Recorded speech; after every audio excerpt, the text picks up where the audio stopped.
Hey there, it's Michael. Welcome to Whole Again, the show that can help you navigate today's uncertainty with more mindfulness, resilience, and grace. And today, I want to speak with you about hope. Let me share a story. My wife has long told me that our dogs, who are Springer Spaniels, are the perfect breed for me because they're so hopeful. Hope is different than optimism. Hope says, even when things are hard, something meaningful is still possible.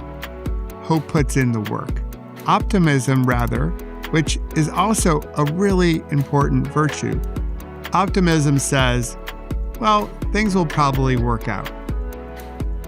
If you look at the weather, optimism will say, even if it's raining today, as it is today, as I record this, it will be sunny tomorrow.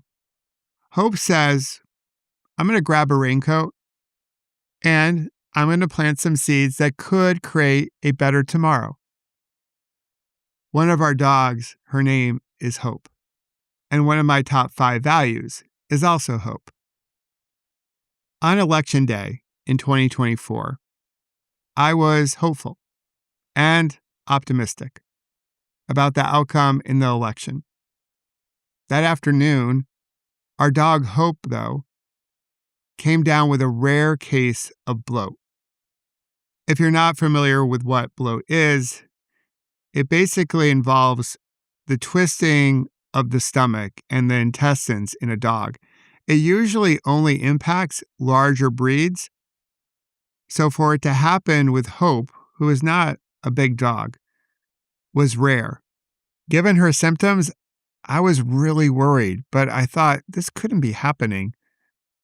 But I decided to take her to our vet about a half an hour away in rush hour traffic. And they confirmed that she had bloat and she needed a life-saving procedure right away. That's what happens with bloat. Bloat can kill a dog pretty easily. So I rushed her off to the emergency vet clinic. And I sat down with the veterinarian there who was going to perform the surgery. She told me what she was going to do. And she also told me what the cost would be. It was over 5 figures. And she said, listen, Hope is 14 years old. Do you still want to do this surgery? And I said, yes. I'm getting choked up even as I share this with you. I was like, tonight, Hope does not die. We do the surgery. And the really great thing about it is that Hope performed really well in the surgery. But she did have a couple tough moments post-op. But my wife went up there to sleep with her during the night, and Hope made a full recovery, and she's still with us. She's now approaching 16, which is pretty old for a Springer Spaniel. So Hope stayed strong. The election didn't turn out the way I had hoped it was going to turn out. And after 14 months of this administration, I can feel it when I speak with other people.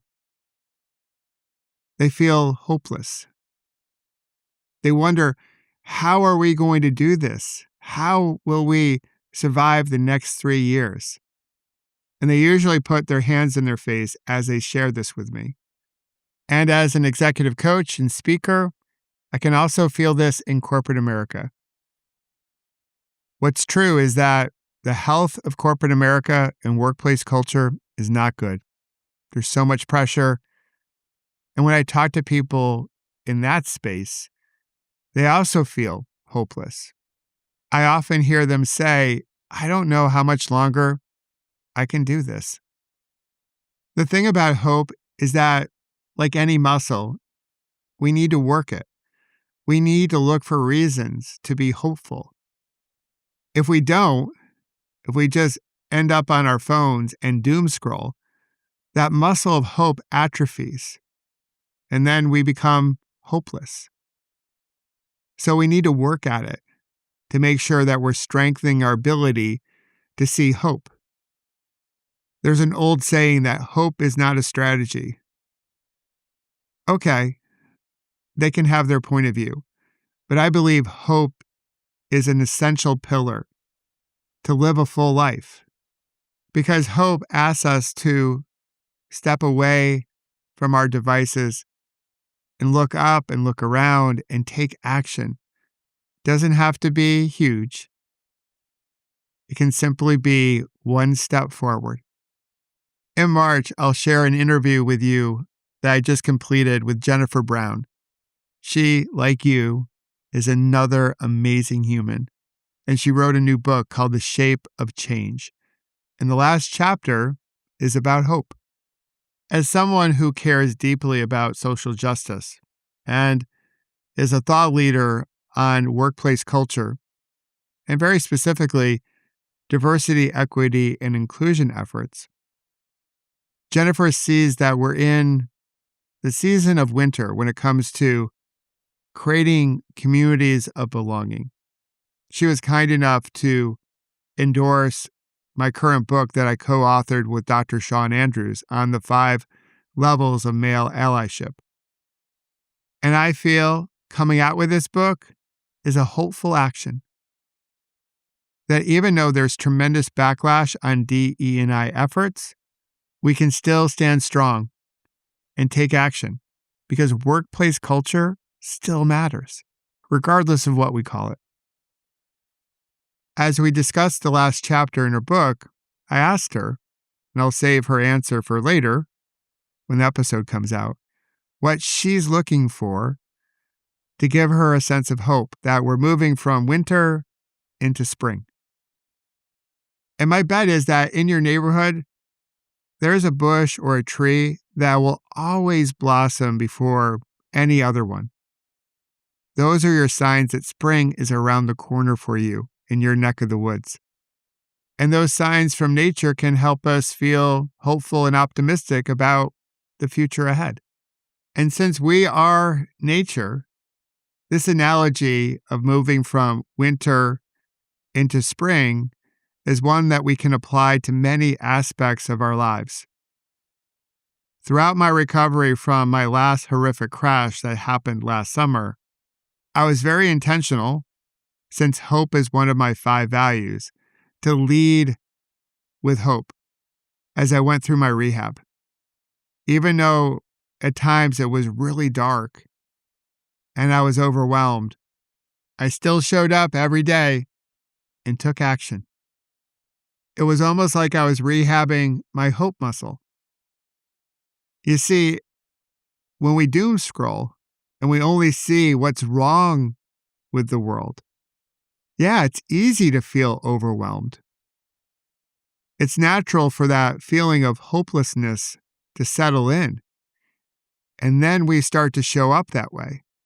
And that muscle of hope that's so essential starts to weaken. Hope is asking us to hit pause, step away from our devices, and look up and look around, because it knows there are signs of hope, even when there's so much going on right now. Just take the ordinary people in Minnesota in sub-zero temperatures, how they were out there for their neighbors. And they push back on the authoritarian practices of ICE that wouldn't stand up or hold water in any place of worship. They showed up, stood strong, and became role models for hope.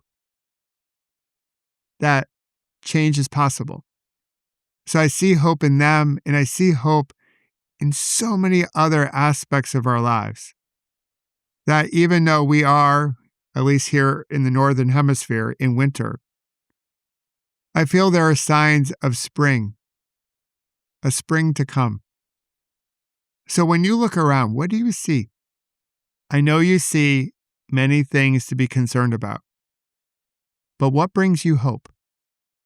Together, let's look for signs of hope. But this doesn't mean we should deny or ignore the reality of this moment that we share. Having a mindfulness practice allows us to create some space. And in that space, there is room for hope.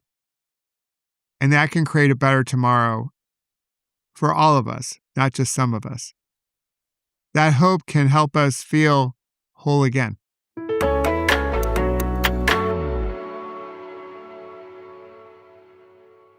As always, thank you for being here. And thank you for being part of our community. If you haven't yet joined me over on Substack, I hope you will. My handle over there is Milkshakes with Michael.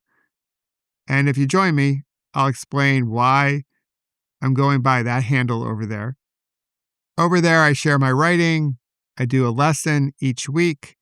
And I also host a few live meditations so you can practice your practice with other like-hearted humans. So I hope you'll join us over there.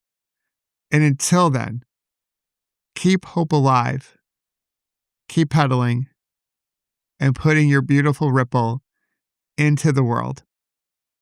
I appreciate you.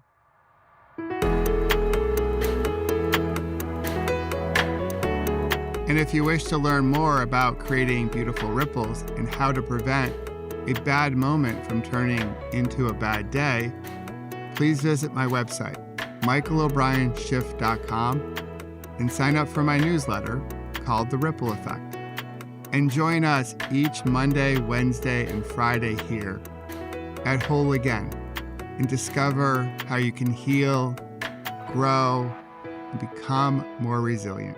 And celebrate our scars as golden symbols of strength and resilience. Until then, remember, you can always come back to your breath.